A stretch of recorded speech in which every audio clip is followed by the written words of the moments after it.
Курбандык тууралуу экен. Аллах субханаху ва таала кереметтүү Кур'ан-ы Каримде Маида сүрөсүндө биз менен сиздер сыяктуу Аллах Тааланын барлыгына, пайгамбарларга, китептерге, кыямат күнүнө, периштелерге ишенген инсандарга кайрылып мындай дейт. Аузу биллахи минаш шайтанир раджим. Я айюхалладина аману тақуллаха вабтагу илейхил васила. О иман келтиргендер, силер Кудай Тааладан коркуп, Кудай Тааланын буйруган нерселерин аткарып, Кудай Таала тыйган нерселерден тыйылып, Кудай Таалага жакындата турган нерсени талап кылып издегиле дейт. Кайсыл бир амал Кудай Тааланын ыраазычылыгына албара турган болсо, ошону аткаргыла. Ал нерселерди Аллах субханаху ва таала биз менен сиздер үчүн өтө көп кылып жаратып койгон. Урматтуу агайындар, васила деген сөз бул Кудай Таалага жакындык издөө, Кудай Таалага жакындатуучу, Кудай Тааланын рахматына, Кудай Тааланын разылыгына, Кудай Таала таква инсандар үчүн жаратып койгон бейишке жеткизүүчү амалдарды издешибиз керек. Ал амалдарды Аллах субханаху ва таала биз менен сиздерге берип койгон. Мисал келтире кетсек, урматтуу агайындарым, Аллах субханаху ва таала бүгүнгү көп мына жерде отургандарыбызды эмне кылып койду? Эркек кылып, күйөө кылып койду. Аялдарыбыз бар.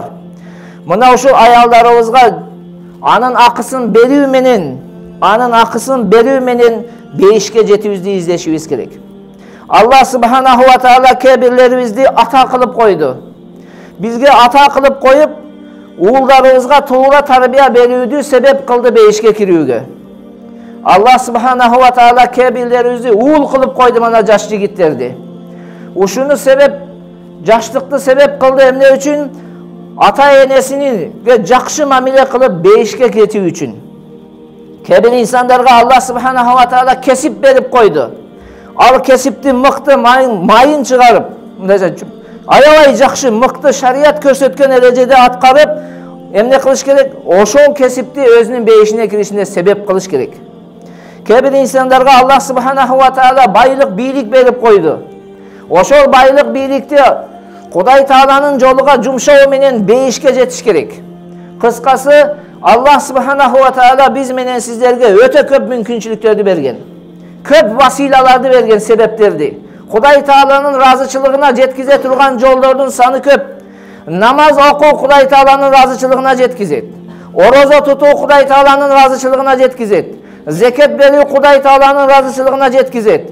Ата-энени урмат кылып сыйлоо Кудай Тааланын разычылыгына жеткизет. Аталар балдарды жакшы тарбия берүүсү Кудай Тааланын разычылыгына жеткизет. Эркек өзүнүн акысыны толук аялына берүүсү, аялдын акысын толук берүүсү Кудай Тааланын разычылыгына жеткизет. Ошондой эле аялдар дагы күйөөлөрүнүн акысын толук берүүсү аларды эмне кылат? Кудай Тааланын разычылыгына жеткизет.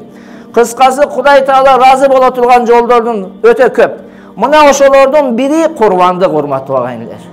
Курбандык дагы Кудай Тааланын разычылыгына, Кудай Тааланын кечиримине, Кудай Тааланын мээримине, Кудай Тааланын рахматына, таква инсандар үчүн жаратып койгон бейишке киргизүүчү амалдардын бири болуп эсептелет курбандык чалуу.